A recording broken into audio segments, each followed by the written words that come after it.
Assalamualaikum warahmatullahi wabarakatuh. Perkenalkan, saya atas nama M. Daniawan, NIM J1B017048, Program Studi Teknik Pertanian, Fakultas Teknologi Pangan dan Agroindustri. Saya akan membuat sebuah tugas presentasi mata kuliah Kapita Selekta tentang kesesuaian lahan pada tanaman jagung berdasarkan jenis tanah yang ada di Kabupaten Bima. Mata kuliah Kapita Selekta diampu oleh Dr. Joko Sumarsono, STP, MP. Latar belakang kesesuaian lahan untuk tanaman jagung berdasarkan jenis tanah di Kabupaten Bima. Yang pertama, lahan sangat penting bagi kehidupan manusia karena seluruh aktivitas dan kehidupan manusia terjadi di dalamnya.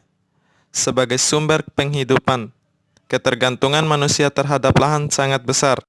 2. Lahan merupakan bagian dari bentang alam yang mencakup pengertian lingkungan fisik termasuk iklim, topografi atau relief, tanah, hidrologi, dan bahkan keadaan vegetasi alami yang semuanya secara potensial akan berpengaruh terhadap penggunaan lahan.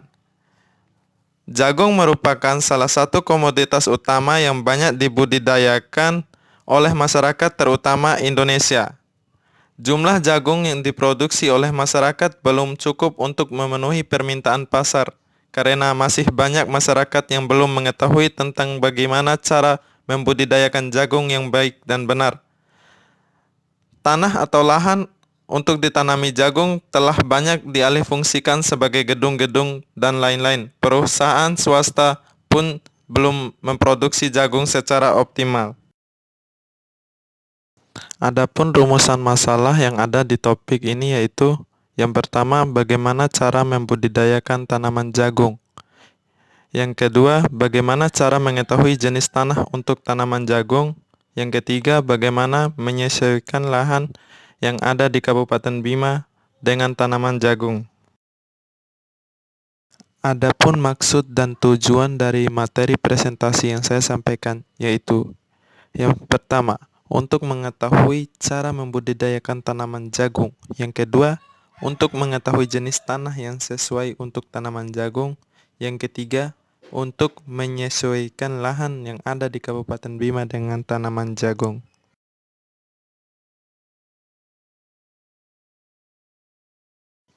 Pokok pembahasan kali ini saya akan menyampaikan pembudidayaan tanaman jagung. Yang pertama, penyiapan benih. Penyiapan benih itu mempunyai beberapa poin. Yang pertama, persyaratan benih. Bermutu tinggi baik bermutu genetik, fisik maupun fisiologisnya. Benih berasal dari varietas unggul, daya tumbuh besar, murni, dan tidak mengandung kotoran. Tidak tercemar hama dan penyakit. Benih yang terjamin adalah benih yang bersertifikat jagung hibrida berpotensi berproduksi namun mempunyai kelemahan yaitu harga yang lebih mahal, dapat digunakan maksimal 2 kali turunan. Yang kedua, penyiapan benih. Yang ketiga, perlakuan benih.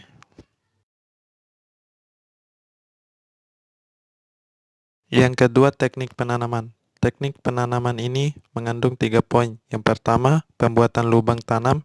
Yang kedua, cara penanaman. Yang ketiga, perkiraan penanaman. Poin keempat yaitu pemeliharaan.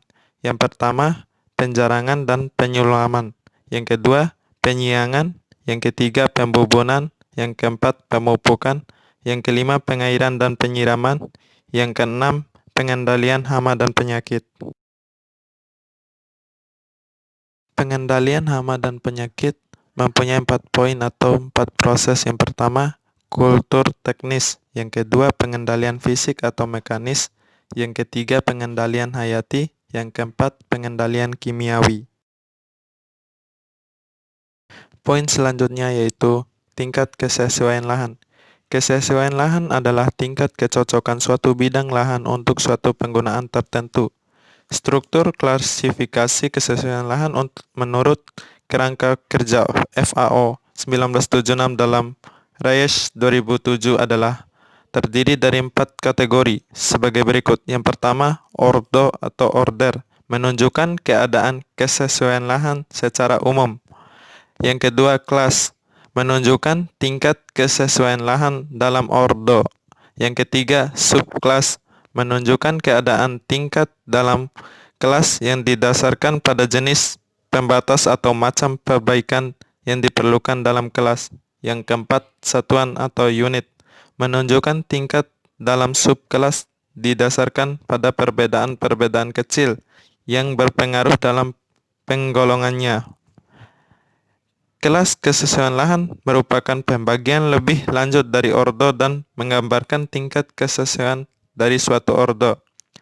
Tingkat dalam kelas ditunjukkan oleh rangka atau nomor yang ditulis di belakang simbol ordo. Nomor urut tersebut menunjukkan tingkatan kelas yang semakin menurun dalam suatu ordo. Jumlah kelas yang dianjurkan adalah sebanyak 3 kelas dalam ordo, yaitu S1, S2, S3, dan 2 kelas dalam ordo N, yaitu N1 dan N2. Penjelasan secara kualitatif dan definisi dalam pembagian kelas disajikan dalam uraian berikut.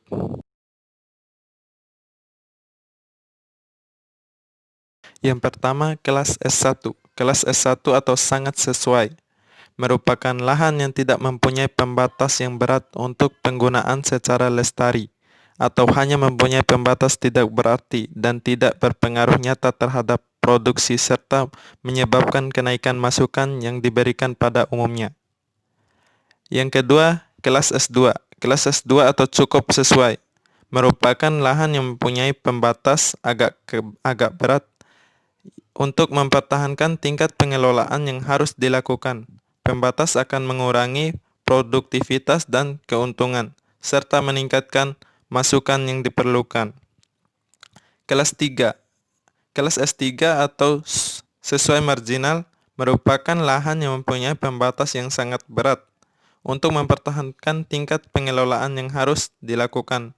Pembatas akan mengurangi produktivitas dan keuntungan. Tingkat masukan yang diperlukan atau kelas N. Yang pertama, kelas N1.